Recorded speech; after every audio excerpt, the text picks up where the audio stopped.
মাজনিশা ডিগবৈ টিংৰাই অসমীয়া বালিজান গাঁৱত উত্তপ্ত পৰিস্থিতি।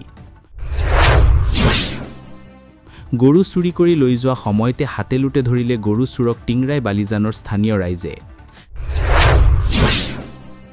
যোৱানিশা ৩১ মান বজাত গোহালিৰ পৰা চুৰে গৰু লৈ যোৱা সময়তেই ধৰা পেলাবলৈ সক্ষম হৈ বালিজানৰ স্থানীয় ৰাইজে। আনহাতে গৰায়াই একগোট হৈ উত্তম মাধ্যম দিয়ে। আচলতে ৰাইজে কৰায়ত্ব কৰা চুৰজনৰ নাম হৈছে বগাধৰ ৰাভা আৰু অম্লান জ্যোতি চেতিয়া। এইজন বগাধৰ ৰাভা কোৱা মতে তেওঁৰ সতে সঘনাই চুৰিকাণ্ড সংগঠিত কৰিব কৰা যুৱকজন হ'ল পৱন নামৰ এজন ব্যক্তি। আনহাতে উক্ত ঘটনাস্থলীত গৰু চুৰৰ বাবে ব্যৱহাৰ কৰা AS23 AD 4231 স্কুটিখন গাঁৱৰ ৰাইজে জব্দ কৰি ডিগবৈ আৰক্ষী থানাত গতাই দিয়ে।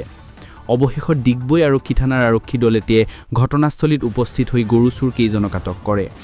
ডিগবৈৰ পৰা নিতুমণি শইকীয়াৰ ৰিপৰ্ট।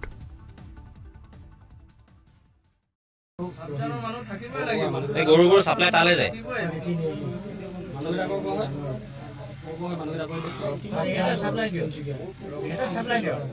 এইফালে চাই কিনে কত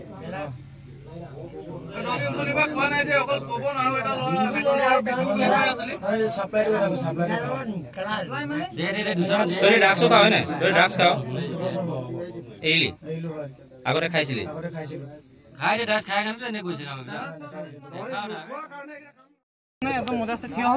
কোন কোন আছিলে কৈ দিয়ক, নাম কৈ দিয়ক।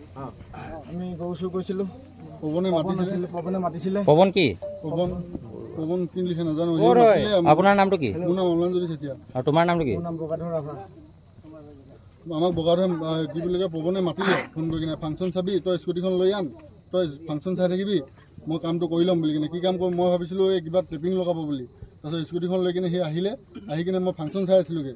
ফাংচন চোৱাৰ পিছত মোক মাতিলে, মাতাৰ পিছত তাৰপিছত স্কুটিখন লৈ স্কুটিখন লৈ যাওঁ, মোৰ গাড়ীখন হেৰিয়ত দোকানত আছিলে, গাড়ীখন তাৰপৰা লৈ আনাৰ পিছত স্কুটিখন লৈ যা বুলি ক'লে। মই স্কুটিখন লৈ কিনে তাৰপৰা আহিছোঁ, আহি কিনে মোক ৰাস্তাত ধৰিলে।